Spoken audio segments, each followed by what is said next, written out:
So we're going to start today with the land acknowledgement. And so I'll start by sharing my screen. So on behalf of North Seattle College, we acknowledge that we occupy the traditional ancestral lands of the Coast Salish peoples, specifically the Duwamish tribe, a people that are still here, continuing to honor and bring to light their ancient heritage. Without them, we would not have access to this gathering, dialogue, and learning space. We ask that we take this opportunity to thank the original caretakers of this land who are still here. Also, we acknowledge the critical importance of uprising for racial equity that continue across this country in response to generations of structural racism against Black communities. Black lives, Black minds, and Black voices matter. Thank you. And now I'm just going to introduce our visiting artist today. Welcome and thank you for coming. I've said this a couple times before, but in such a time where we're kept in place out of necessity, a lovely byproduct is that we take advantage of technology to have people who are not in our local vicinity come to speak to and with us. For the next couple of quarters, the North Seattle College Art Gallery has built a visiting artist lecture series around bringing in artists from around the country. Today, we hold the fourth lecture in this series. It is a privilege to introduce you to today's visiting artist, Isaac Scott. Isaac received a BS in philosophy from the University of Wisconsin-Madison and is currently in the process of working on his MFA in ceramics from Tyler School of Art, which is part of Temple University in Philadelphia. Isaac has participated in numerous exhibitions and ceramics conferences around the country. He has been a visiting speaker at several institutions, was a technical assistant at Haystack Mountain School of Craft in Deer Isle, Maine, and later the Robert Lugo Scholarship recipient at Haystack. He was a work study at Pottery Northwest here in Seattle, studio assistant at Lakeside Upper School, also here in Seattle, and he was a teaching assistant and lab tech at North Seattle College. He is a curator as well, curating an exhibition entitled Human Nature at the Ceramic Arts Conference in Sika. He recently created a mural in Philadelphia entitled Stay Golden in collaboration with Gerald Adiva Brown and Robert Lugo. And in early summer, when the protests over the murder of George Floyd began, his thoughtful and beautiful photos were featured in the New Yorker magazine in an article written by David Remnick entitled A Photographer on the Front Lines of Philadelphia's Protests. If you don't follow him on Instagram, you should. And it's this_is_ceramics, where you'll see his work, his photos, and see him take on, in a very feeling and human way, the mechanism of documenting these protests and being the observer as well as a participant. Please join me in welcoming Isaac Scott. Very nice introduction. So should I just go straight into just sharing my screen? All right. Well, I'm Isaac Scott, and I'm an artist from Madison, Wisconsin, and I'm currently working on my MFA at Tyler School of Art, as Amanda just mentioned. And I'm going to be talking mostly about work in 2020 this year, because it's been a crazy year and it's been a crazy summer, and that's just the stuff I'm going to be focusing on for today. Just going over my background, I guess, briefly again. I'm an MFA candidate at Tyler.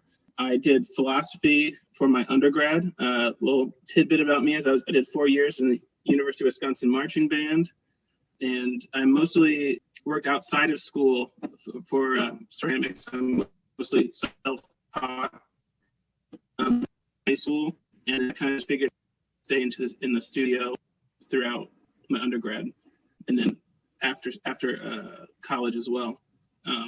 Most of my experience in clay has been on the potter's wheel, making tableware, basically, like pots, bowls, cups, pitchers, jars, things like that. So that's been like my primary experience. But after getting into the Tyler School of Art, I started trying to expand, what mediums I can work in. And the thing that really I kind of gravitated towards was photography. And, following the COVID shutdown in March, that was basically the only thing, the creative outlet I had available to me. I lost access to my studio. And so everything that I was working on for ceramics kind of came to a halt for a while.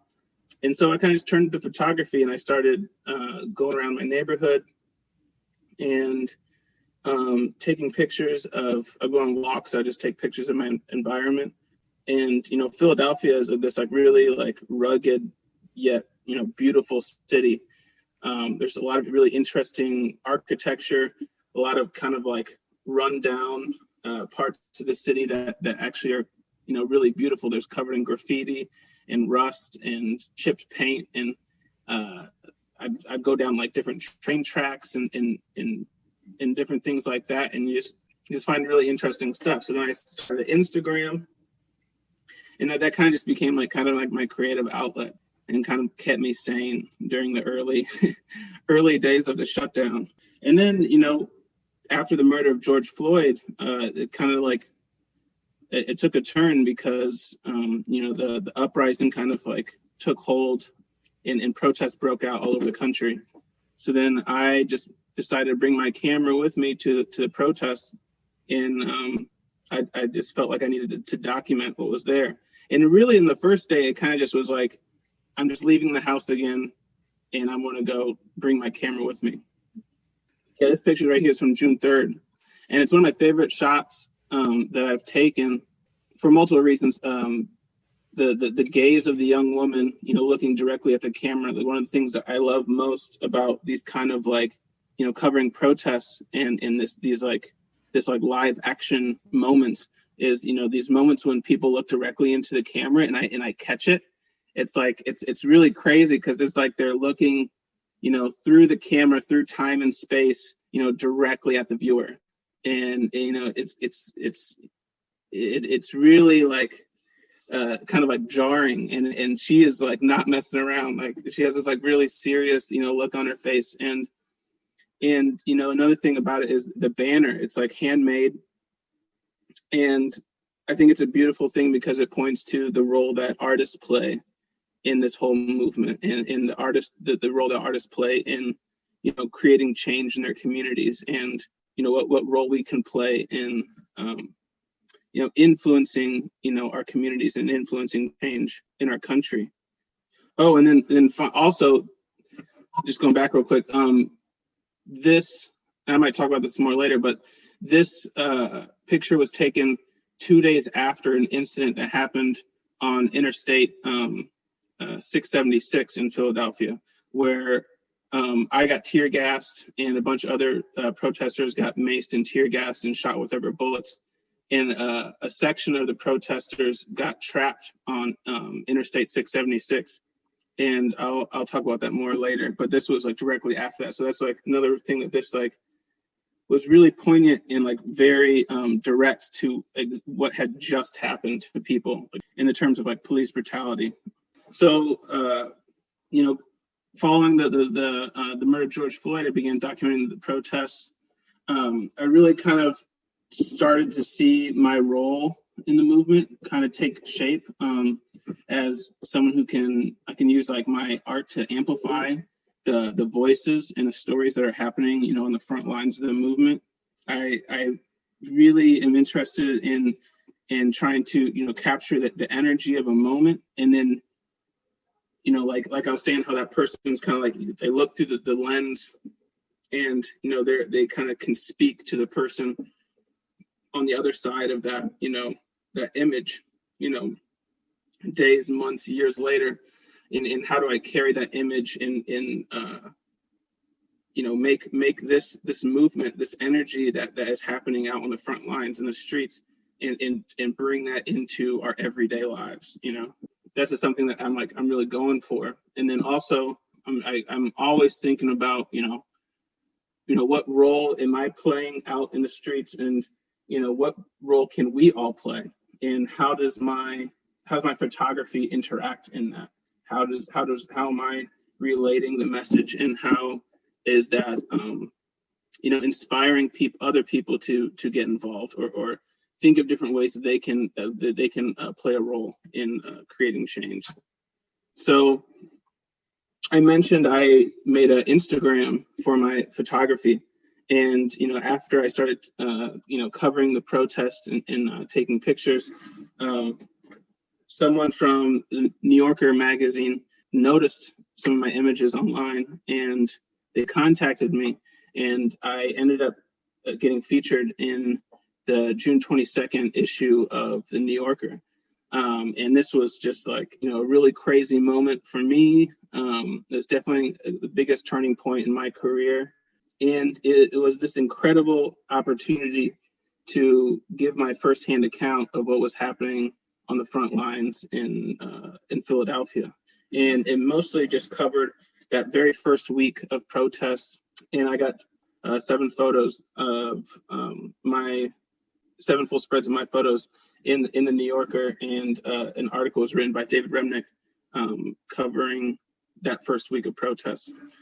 And this is just like an incredible opportunity, because I got to tell, my firsthand point of view of what was happening. And it's something that I feel like we don't, and like who's telling the stories, or if a historian's telling, down the line, like what happened in those days. Maybe this gets included now. And I think it's important for us as artists, and if you experiences that relate to these issues, I think this is like a vital time to be sharing your story and expressing yourself through this time, because this is, when we look back and think about, how this moment in our history was told, it's important that it was told correctly, and it's important that it's told accurately and from the point of view of the people who are out there, fighting for change. So this is one of the things that, like, I've been really appreciative of this opportunity, and now, today I get another story with you guys. So this picture is from June 4th, and it depicts a moment when people lay down for 8 minutes and 46 seconds in honor of the day of protesting. It occurred on the steps of the Philadelphia Museum of Art in Philadelphia. And this is basically like a really popular meeting point for protests that take place. And real quick, like this, about this photo is like this really powerful moment, because, laying down on this like hot pavement and during the summer for 8 minutes and 46 seconds was, it's extremely uncomfortable, but then it brings you into that mindset of what George Floyd was going through on that day. And it was just a moment of silence. So it was just like this really heavy tension that was in the air.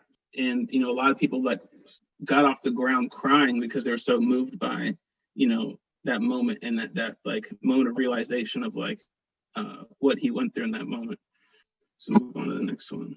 So this is when I was talking about that day on Interstate 676. This is a photo of people who are trapped on the highway. So on the other side of this fence is a group of protesters that are trapped by police, and they're being shot with tear gas and maced, and they're getting rubber bullets shot at them. And these people are trying to like basically climb over each other to get over this fence. And then there's people on the side of the fence that I was on, and they're trying to help people get over, trying to get them to a safe place, and then, get water on their face and try to help them out. And then shortly after this picture was taken, tear gas canisters were shot at the people on my side of the fence. So we all had to run away, basically just leaving these people who were trapped on the other side of this fence. And yeah, that was a really rough day. And this was like the second protest that I went to. So yeah, this was pretty wild.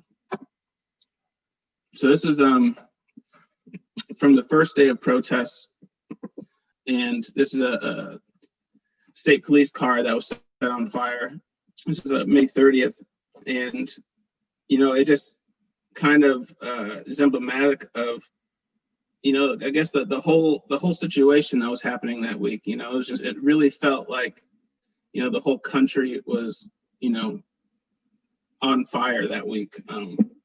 And it was really crazy, but I knew, after experiencing that first day of protest, this wasn't going to be just some like, oh, we march for a couple of days and then everybody goes home. This is going to be something different. And I knew I had to get back out there and, keep documenting what was happening in the streets, because, the energy that was at the protest was really like nothing else I'd ever experienced before. And yeah, I just knew that whatever came next was going to be big. So this definitely was like a day that after experiencing this, I couldn't go back. I had to stay out there. So following that incident that happened on the highway, I was really, really worried about, what was going to happen next, whether the violence was going to, escalate, whether people are going to be too scared to come out back into the streets, or, I didn't really know what was going to happen. But these are some people who kept the marches going immediately. Like the very next day, like these guys came together and were like, yo, we're going to keep this going. And, they kept people marching in the streets. They kept it very organized. They, were making sure it was like, really hot day of the summer too. So like they were really making sure like people were getting water, were getting food, and, just doing whatever it took to keep people out in the streets. And they were leading thousands of people, through Center City, in the face of, the military that was brought in, and in the face of riot police that showed up every day. So it was a really high intensity few days, but, the protests, that they kept happening, and they stayed peaceful and became more organized. And that was the thing that like, I was like so impressed with, and, it really gave me hope, for the future. Cause like such young people were like coming together to really do something like this was really inspiring.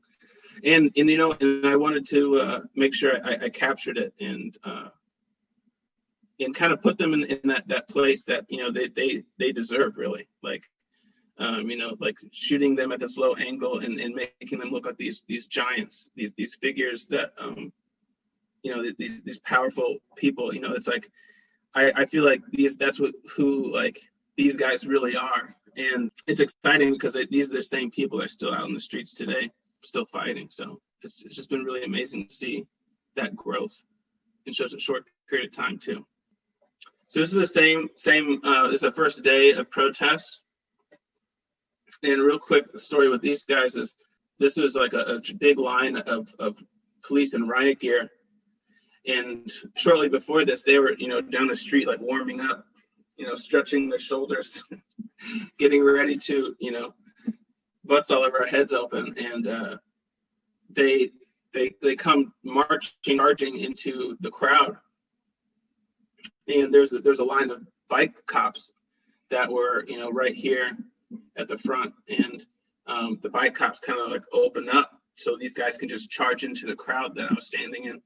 And, someone starts yelling, white bodies to the front, white bodies to the front. And all of these little like white girls, all jump in front of me and they lock arms, and it stops these riot police in tracks. And I was just amazed by it, because, I was ready to get out of there. Like I was not about to, sit around and get my head busted in. But, these girls, they like, just jumped out in front of these guys, and they know that they how it would like look if they were, beating these white girls over the head with their metal batons. So it's just one of those things where, they use their privilege to, kind of hold up a mirror of hypocrisy, to these police officers. And it worked. It was really, it doesn't always work, by the way, but it worked that day, and it was pretty incredible. So this is one of the whole summer was 100,000 people marched through the streets in Philadelphia. And at the very end of the march was this group of hip hop dancers that gathered at the front of the Philadelphia Museum of Art, and they were just putting on this amazing show. And then like even the kids of some of these dancers were down there breakdancing, and they were flipping through the air and doing all these things, and it was just this incredible display of just black art and black expression and black joy that was such an uplifting moment in kind of the face of this like really serious, dark moment. And this kind of like resiliency that happens in the face of all this violence and negativity is something that's like this really amazing. And it's something that I really wanted to capture, to the point where I had run out of memory on my camera because I was dumb. I didn't bring an extra memory card. And so I was rapidly deleting photos just so I could capture these dancers, because I much rather, captured all these railing, the police, because it's like, it's clear like how people feel about, the police right now, but the capturing the black joy in the face of all that, I think is equally, if not more powerful. So I was really happy that, the New Yorker wanted to include this in those photos. And the also just like the dude in the back with the fist up, and then like the shadow that's on the ground from this girl dancing has just been like this really, I just really love this photo. So this is at the very beginning of that march that same day, and this is like 100,000 people, and I'm standing at the very top of the steps of the PMA, and for folks who don't know, that's where like Rocky is standing, at in the end of that workout sequence, Eye of the Tiger, So I'm basically standing right there, looking out onto the crowd, and I took this picture. And by the time we started marching, like the crowd basically stretched almost all the way back to the City Hall, which is that building, the center of the screen in the back there. So yeah, this was just like incredibly powerful day, an amazing like show of like solidarity at the end of like this really crazy day, and it's definitely historic, and it's something that like I will never forget for sure. So later in the summer, and you might remember from the very first slide, I participated in collaborating on this mural with Gerald Adiva Brown and Roberta Lugo. And basically the idea stemmed from this experience with a Black Lives Matter street painting that was handled extremely poorly. So we showed up to participate in this event where there was a street painting happening in a Fishtown neighborhood, which is kind of like, it's a kind of like a neighborhood that's been like gentrified and become like young white business class environment. And so there's a street painting there, and there's a painting that said, end racism. And then it had the names of all of these victims of police violence next to it. And, the community came out, they helped paint the street and everything. Then immediately after it was painted, the organizers, which it turned out to be this Black pastor and who was working in coordination with this local police sergeant, they told the city that they could just erase it. So immediately after everybody comes out in this show of solidarity and writes "end racism" next to all these names, they immediately try to take fire hoses. The fire department comes out and takes fire hoses and tries to immediately erase the paint from the street, and which was an unsuccessful, because I guess it was really good quality paint that dried fast. But it was such a kind of like a slap in the face that we wanted as artists to come together to make something that was actually more community centered, and something that existed in the Black community, and something to uplift the people in the Black community. And so we came together and we made this mural. And the murals stay golden, and it features a fist that's rising above the Philly skyline. And this is a mural that exists in North Philly in the Strawberry Mansion neighborhood, which is where I live. And the phrase "stay golden" basically was something that Gerald and I came up with when we were, listening to just music one day, just trying to get the vibe, and just trying to think of different phrases. And this is the one that we kind of narrowed it down to from a group of different phrases. And it basically, as we looked into it more, "stay golden" is something that is used a lot in different African diasporic, communities. And, if you look at, a lot of flags, or gold often pops up, and it kind of speaks to, either the mineral wealth of Africa, or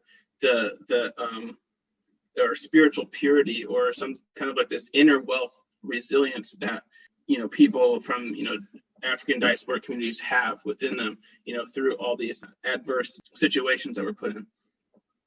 And so we felt like, this is a great message that, something that could, activate the community. It could, people, this is on a very busy street. So people on the way to school, on the way to work, every day, they're kind of just activated and charged up, and just something to inspire. And it's been amazing because you see people come out in the community, and sometimes we had people bring us lunch and different things like that while we were making it. Or I come out and see it, and you'll see people taking posing in front of it, taking selfies or putting on the Instagram and stuff like that. So it's been this a really amazing experience where I've gotten to meet more people in the community, and and I can't wait to do another one, to be honest.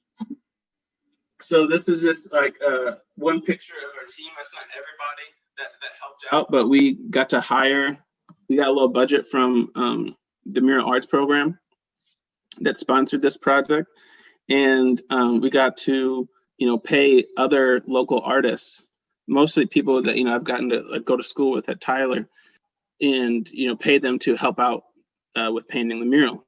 And that has just been another amazing thing, because, bringing people together in COVID is just this impossible thing. And it's really frustrating, but, we got to do this art project outside with, people that, I love. So that was just another really, uplifting moment where you're kind of creating community while trying to uplift the community that lives in this area. So that was just really inspiring thing. And we all really want to work together again. So I'm hoping, if I come back, I get to talk about our next project. So ceramics, back to ceramics, my first love. I'm really just inspired by the longevity and durability of clay. I'm always thinking about what kind of impact my work may have down the line, or thinking about if this is going to be around 100 years from now, 1,000 years from now, what am I saying? What am I passing down? What am I leaving behind? And not always in this oh, I have to do something positive, but using material that's going to be around for a really long time. So ability, it's how do we I got to make this count, if I'm gonna make something. And I also think about the information that's passed through time and space on these vessels, and to people today. And I think about who gets to write history, who gets to tell their stories. And I think that that kind of approach, that kind of mindset when I'm working with clay, also kind of translates into things like my mural, or things when I take my photography, my photos, how am I impacting future generations, or what is this going to say down the line. So I think just working with clay in itself is kind of put longevity and how things are going to be seen down the line. But also it's an opportunity to tell a story from my own point of view. I get to reinterpret the things that I see around me, or the people I see around me, or myself. I get to reinterpret how I portray myself into the world through my work. So hashtag Filler is a set of pictures that are going to be featured in Design Miami this year. in the Design Miami Podiums Americas exhibition. And the kind of idea behind this is there's the two pictures, and it features George Floyd and Breonna Taylor. And the idea is that, you know, these people that we have lost, or people that have come before us, or our ancestors, or people we have lost to, you know, police violence and things like that. Their spirit, you know, is still with us. They pour into the people who are on the streets today, and the people who are out there and trying to make, you know, change in their communities today. And so the people who are depicted on the mugs are those are taken from images that I took in my photography of the protests. And these are people who you know, were out there, and they were a part of making this change. And so the idea is kind of like these pictures, you know, they're pouring into the cups, who then pour into the community. And so that's like the idea behind this set. And it's also, you know, I haven't gotten to work with clay since the shutdown. So this was kind of the first thing I've made, you know, since working on photography so much and working on the mural. So this is like this kind of really amazing opportunity to step back into clay a little bit. And I'm really excited to see, you know, how I can keep on reinterpreting these images from my photography and how it plays a role in different aspects of my work down the line. And these are some like, you know, close-up shots of those pieces.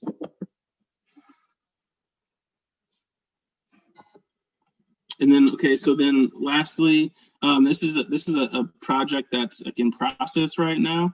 So hashtag Wisconsin sculpture. So since September, I've been working on this sculpture, and it's recreating the Wisconsin sculpture on the dome of the Capitol building in Madison, Wisconsin, which is my hometown. And this statue is a allegorical statue of the state.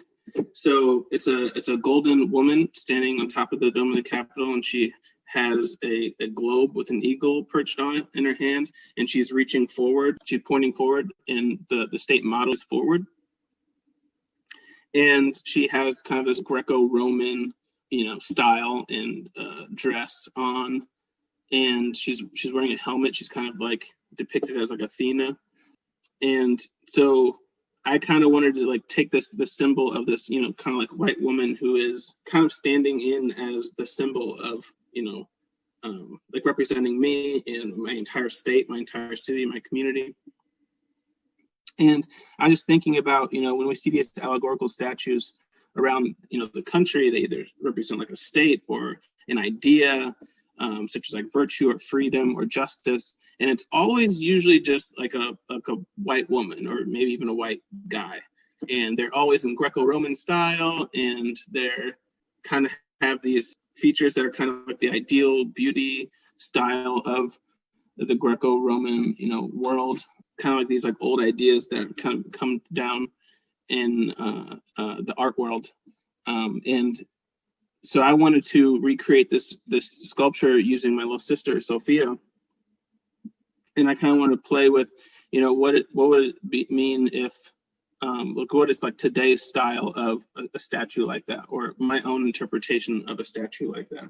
And what does it mean if a Black or brown person is now representing all of, you know, Wisconsin, which is a predominantly white state, and Madison's a predominantly white town. So what does it mean if this Black person is now the symbol for everybody else in that community? Because, you know, that's the position that I live in. And, you know, I deal with it from day to day, even though this is like a statue that, you know, I love and, you know, spent a lot of time around it and admiring, you know, what if the like roles are flipped? So that's something that I've been playing with this statue. And so this statue is currently in process. I am working on bringing it to Wisconsin and finishing it, and then presenting it. And my goal is to present it in the underneath the dome of the Capitol, so like inside the Capitol building in Wisconsin. So that's my goal. And the statue is 12 feet tall when it will be finished. So it's like, it's crazy. It's a really big, it's a really big statue. It's like my little sister, 12 feet tall.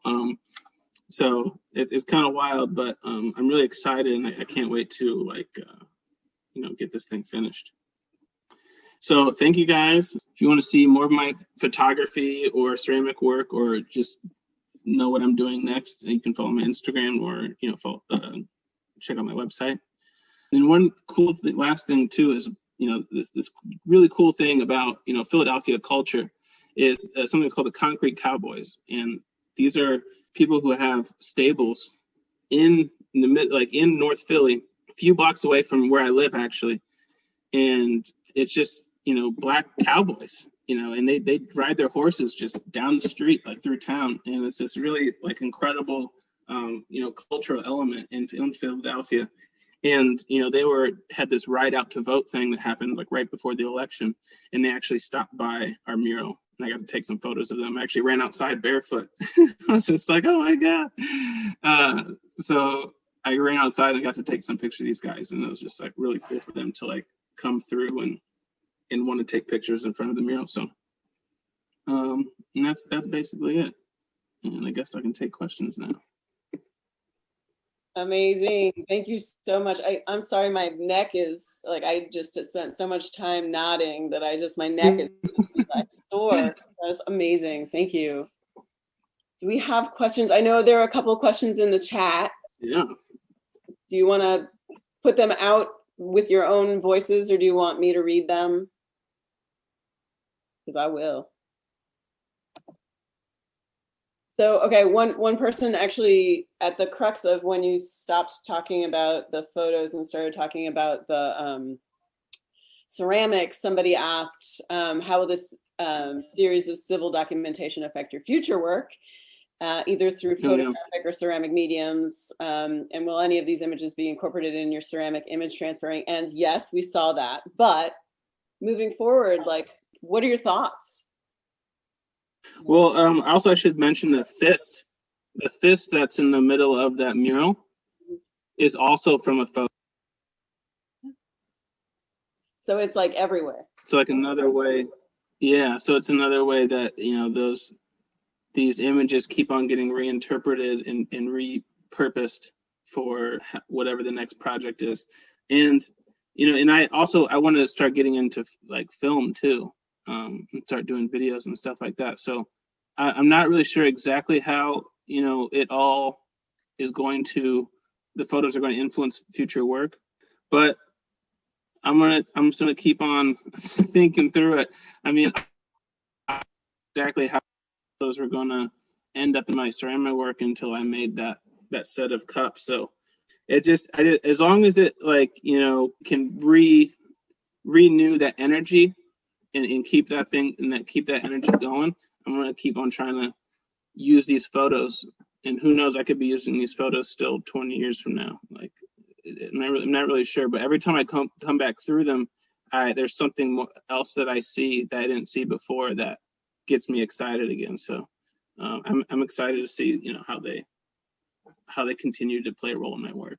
Which is sort of the beauty of these photos is, and other people have said this as well, is that they feel really iconic. They're going to be the photos of this for a long time. They feel really important. So thank you for taking them, and thank you for just having that out there. Oh, Karen asked how you got the commission to do the image of the piece of your sister, but that's just your work, correct? And you're working to put it where you think it should be. True?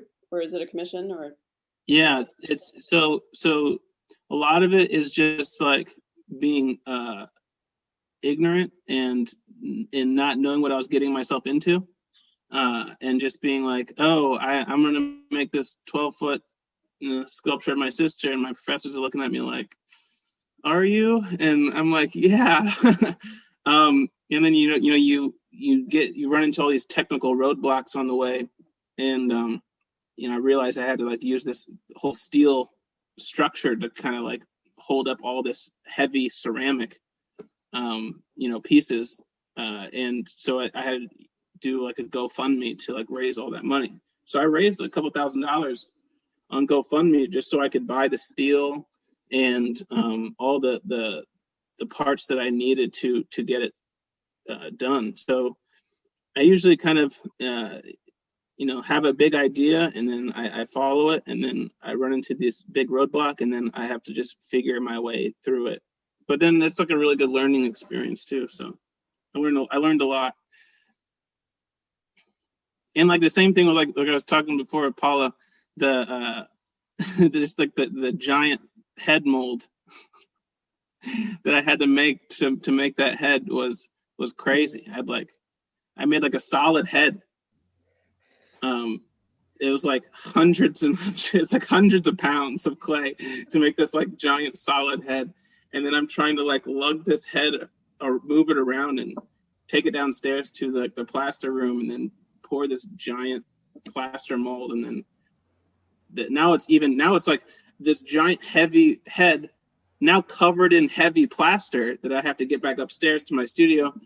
It was a lot, but I got through it. It was a good learning experience. Yeah, I think I just want to jump in, like, having worked with you and seen your work evolve and your curatorial projects and all that, like, I think there is a little something to the sort of, I don't want to encourage it, like the naivety, because you know what you're doing, and like, I don't know, there's just something about the way that you work and your openness and your willingness to shift and to pivot and to make something happen kind of out of a shift in a situation. Like, you started out that photo project sort of much more casual as a response, and then it totally shifted into this new thing that is now taking you to this new place. And like, just the way that you move and adapt, I mean, I'm a big fan, and I just couldn't, be more sort of honored to know you and, have spent some time with you. And like, I know I'll continue to follow you up as you go up. So thank you for your time. Thanks, and Paula. For just being so, I'm just going to do it because that's what gets it done. Yeah. I think there's something to being naive, but I think, it's something that I really like believe in though. It's like, oh, I have to make this giant sculpture of my sister because I have to make this statement right now. Like, this is what needs to be said. And so when I get into that mode of like, no, this is what I have to say, then I can really put the blinders on and just like, even when my professors think I'm like, they're like, what are you doing? I'm just like, no, I gotta do this. So yeah, if you have like, really strong convictions, you just gotta really just like go for it, because usually you can see in your head the value or where something's going, even if other people, you can't quite communicate it to other people. And so sometimes you just gotta like show people, this is like, no, this is what I mean. This is why I have to get this done. Well, it's interesting. I've lived in both of the places that you're talking about, and in Wisconsin, it's interesting because it's a really liberal town in the middle of a not liberal, area. And so the people who are running the state are not necessarily going to be on your page. I'm just saying, you know what I mean? So like, there's going to be some convincing, right? Yeah. And then, so I think that that's going to be a beautiful thing, because I think it's gonna happen, right? Oh yeah, it's gonna happen. Yeah. One way or the other, I'm gonna get that statue in there. Exactly. Yeah, absolutely. Yeah. And then also like the way you talk about protests in Philadelphia, like having come from Philadelphia, like knowing that like there's so much more to the interesting interrelations of people in Philadelphia. Like there's just like, there are definite like Irish neighborhood, Italian neighborhood, Black neighborhoods, and how they butt up against each other, and how people interact at work versus how they interact like out of work, like, because everybody works together and they work together fine. And then they go home and they're just like, oh, Irish, you're Irish, or whatever. Right. Like it's an interesting spot, I think. It's an interesting town. I've never been. I mean, I lived in Madison and then I lived in Seattle. And Seattle's just like a big Madison. So it's like these kind of like giant liberal oases that are surrounded by really conservative areas. and then you come to Philly and it becomes much more complicated because it's a very heavily Democratic town, but there's a lot of and there's a lot of like really progressive, you know, grassroots stuff going on here, but there's also just like a really strong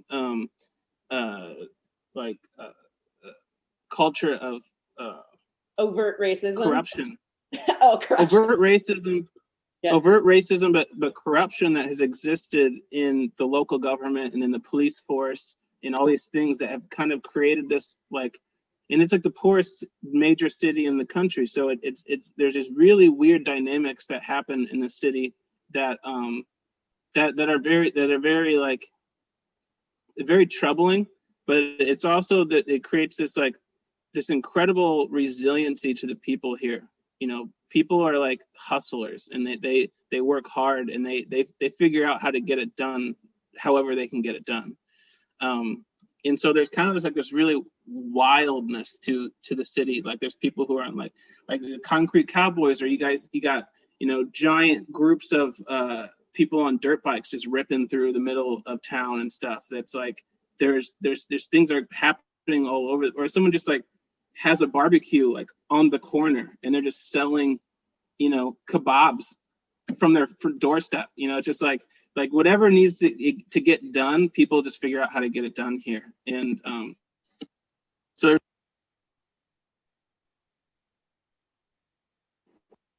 there's also a lot of things about, you know, how the Black community is treated here and how the government has operated here for a long time, which I'm only just really learning now, you know, through, and a lot since the protest started, just like being involved in like going to protests and just hearing about things that happen in the city. It's like you learn a lot. Yeah, look up Mayor Rizzo. That was who was mayor when I was a kid. Oh, yeah. And he was like the worst. Yeah. They tore his, or they tried to take the statue down on that first day of protest, and then the city came and removed it in the middle of the night because it was like, yeah, he was like a Nazi. This is like a quote. He said the Philadelphia police could invade Cuba. Like that's a direct quote. Like he said that. Like he treated it like it was a military force and that was occupying the Black community, and he was not. He really said he didn't wasn't shy about it. It was really crazy. The city is like this really crazy past that's not very old. Yeah. And then on the other side, there's always like you kept saying, like I kept wondering if, you know, it was gonna go like that. With the picture of the three guys, you were talking about the organization that they put in place, but you know, growing up there, it's like you're always unsure where things were gonna go. Even for like, you win the pennant and like people are like burning cars and flipping over stuff and like doing all sorts of crazy stuff. So it's like, yeah, I mean, that's real. That thing that you said, like, I didn't know if I was, I mean, nobody can tell from your picture, but you're a big dude. You're like, and you were afraid for your, you know, right? Like you're afraid for yourself. Oh yeah. And it's like when you're in this like kind of like this giant crowd and there's just really intense tensions because, you know, the people in the crowd would be yelling like, you know, F you at the cops and like whatever. And then the cops would be yelling right back at them, like, okay, let's go. Like they'll antagonize people to like, you know, come at them. So they're inciting violence, you know, while they're there. And then, you know, afterwards they claim they were trying to protect the crowd. And it's like, because like, you know, like the police commissioner will go up on TV and be like, oh, we're trying to protect the crowd and it got out of hand. It's like, the police out here, like they just like, you know, kind of like they got their batons in their hands and they're just like, you know, stretching, just warming up, ready to like pounce. And that's crazy. Kind of along those same lines, there was a question about, can you talk a little bit more about that mural that you all came together and created? And it sounded like, you know, there was permission around doing that, and then what was that what shifted? And is the mural still there, or was it actually destroyed? Like the street painting? The mural that that then the firefighters came and tried to wash away. Yeah. Yeah, so there was like a street painting that I didn't organize. There was like this Black pastor who organized it. Mm-hmm. But then he kind of was working with this police commissioner, and they were kind of just using it as a photo op, because they're like, hey, look, it's like, you know, this Black guy and this police officer, and they're painting the street together, so everything's good now. And then they immediately told the firefighters to like to erase it, because like, well, the painting was right in front of this police precinct. So like, they come out, they paint for a few minutes, they get this photo op, press leaves, the police guy leaves, and then as soon as all the people who came out into the community to participate, as soon as they leave, they come out with their fire hoses and try to blast the painting of the names of like Black people who were victimized by the police. You're trying to literally erase their names. And it's like 70% of this movement is going out into the streets and like yelling their names. Yeah. It's keeping their names alive. It's keeping their spirits alive in the movement, you know? And to literally go out and end racism and erase the names of these people off the street is like insane to me. And that like the deafness of the cultural, like the lack of cultural like awareness of that moment, and is just insane to me. So so we were just like, you know, we have to do something. We have to like do something that was done correctly. And so that's what the idea of the mural, like the Stay Golden mural came from. I see. Thank you. Yeah. Isaac, thank you so much for sharing your lecture. It was wonderful to see your work. And just to sort of kind of bounce you back off of Amanda's comment of the sculpture being sort of installed in, correct me if I'm wrong, in Wisconsin, correct? So which one? Your sister sculpture. Oh yeah. I sort of wonder, I have sort of two questions in the sort of development of the future, or the like sort of longevity of that. So almost provenance between the history of that sculpture sort of traveling in that space. Do you sort of plan and think about that idea of African diaspora and sort of being rerouted from different locations? And if so, would that sculpture in the future be maybe located in other site-specific locations around the US? And I think that would be interesting to sort of think about that in areas that are not so urban, in terms of like thinking about how we look at American society today. Because as an immigrant myself, it's interesting to sort of think about how we start to analyze American history, which I think you're sort of bridging that gap. And it's fascinating to sort of see how we sort of educate the sort of society in those realms. Do you plan to maybe sort of moving to different locations with that sculpture? And if so, did you think about that? Yeah, it's interesting. So like one of the things that I immediately think of is Kehinde Wiley made this giant sculpture, Rumors of War, and Simone Leigh made this big statue is called Brick House, and there's replicas of both of those statues that are now in Philadelphia. And so it's really interesting to think of these ways that they're occupying space and kind of reclaiming space in a certain way. And it's cool that, you know, maybe my sculpture kind of is also in that vein. That's like super exciting to me, because I'm like, wow, look at these guys who are like killing it. And then I might do something similar, which is just like really exciting. But yeah, I mean, I really like the idea of, you know, really taking up that space and really being like an occupying force. But then it's like, okay, well, what am I saying with that occupation? And am I just saying like, oh, you know, just dominate them back, or like what am I like trying to convey? And mostly what I want to convey is that, like, you know, I'm a part of this too. You know, it's kind of like and it's kind of like what I like to use the hashtag, you know, the hashtag Wisconsin. It's kind of like, this is my take on X, Y, or Z. And it's just like, you know, like to deny, you know, like the Black experience, or, you know, Black anything from an institution or from a community is really to deny a part of yourself, because, you know, we are a part of building the foundation of this country. And like you like, America isn't America without us. So it's like, to deny us in any form is to deny a part of yourself. So kind of just like occupying a space and just saying like, you know, I am Western civilization too. It's not Black American civilization and then Western civilization. It's like, no, that's me. Like, we helped build this.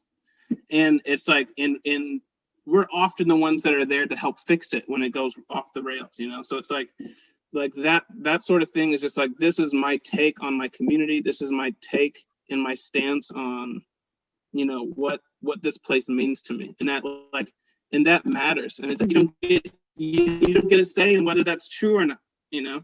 It's just, and to like be able to like then get that statue in that under that dome, I'm like, I feel like that's just going to be like a really